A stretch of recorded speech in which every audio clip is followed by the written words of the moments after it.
Yes, mara baada ya kusubiri muda mrefu sana kwa uamuzi ambao ungetoka juu ya mwamuzi msaidizi ama mwamuzi namba 2 aliyehusika katika mechi ya dabi, kwa maana mechi ya Simba na Yanga iliyopigwa New Amaan Complex almaarufu kama Guantanamo tarehe mosi ya mwezi wa 3 mwaka huu 2026. Sasa maamuzi yalikuwa yakisubiriwa kwa hamu na mashabiki, hasa walioamini kabisa ya kwamba huyu referee msaidizi huyu ambaye alihukumu goli la Simba kama offside, basi alikuwa amefanya makosa makubwa. Ni kweli bwana. Sasa hukumu imetoka, lakini pia hukumu hiyo imewaacha watu midomo wazi, kwa sababu kabla ya hukumu hiyo ilikuwa imekwisha kutangazwa na Wallace Karia ambaye ni rais wa shirikisho la mpira Tanzania kwamba huyo ambaye atafanya yale ambayo yatakiuka taratibu ama atasababisha tafsiri tofauti za sheria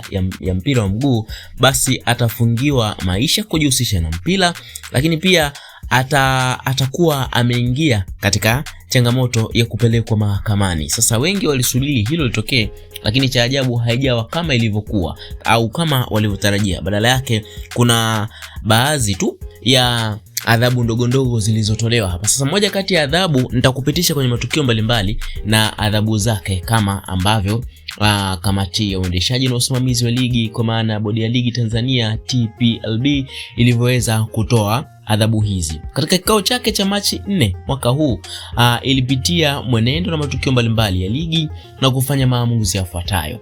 Kamati imemfungia mshambuliaji wa Simba Suleiman Mwalimu michezo 3 kufuatia tukio la kumpiga kiwiko mchezaji wa Dodoma Jiji Andy Bikoko wakati timu hizo zilipokutana kwenye mchezo wa ligi kuu mkoani Dodoma. Mwalimu pia amefungiwa na amepigwa faini ya shilingi milioni 1 kutokana na tukio hilo. Aidha, Simba imekumbana na adhabu zaidi kutokana na mchezo dhidi ya Yanga uliopigwa Jumapili iliyopita katika uwanja wa New Amaan Complex almaarufu kama Guantanamo. Na Simba imetozwa faini ya shilingi milioni 5 kwa kosa la mashabiki wake kumrushia chupa za maji mchezaji William Edgar wa Dodoma Jiji na wahudumu wa kwanza kwa maana ya Red Cross.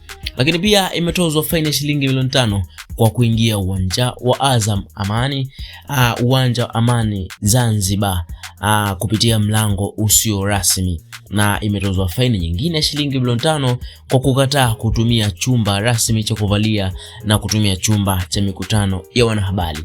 Lakini pia Simba na Yanga, klabu zote mbili, zimetozwa faini ya shilingi milioni 5 kila mmoja baada ya walinzi wao kugombana na kutoleana lugha za matusi wakati Simba ikiwasili uwanjani hapo. Na vile vile Simba italazimika kulipa gharama za matengenezo ya mlango wa chumba cha mikutano ya wanahabari uliovunjwa na walinzi wao. Lakini pia mchezaji David Kameta almaarufu Duchu ametozwa faini ya shilingi milioni 1 kutokana na matukio ya kumwagia vimiminika uwanjani. Lakini aidha, mwamuzi msaidizi Kasim Mpanga aliyekataa bao la Simba amefungiwa miezi 6 kwa kushindwa kutafsiri sheria za mpira wa miguu. Sasa hivyo kutokana na maamuzi haya ya bodi ya ligi inathibitisha kabisa kwamba mwamuzi Kasim Mpanga alikiuka sheria za kutafsiri mpira wa miguu, na hivyo ndio maana amekumbana na adhabu hii ya kufungiwa miezi 6 kujihusisha na mpira wa miguu. Sasa wewe kama shabiki una maoni gani juu ya adhabu hizi ambazo zimetolewa? Lakini pia yepi ni maoni yako kwa TFF kwa ujumla na bodi ya ligi ili kuweza kuboresha zaidi usimamizi huu wa mpira wa miguu hapa Tanzania?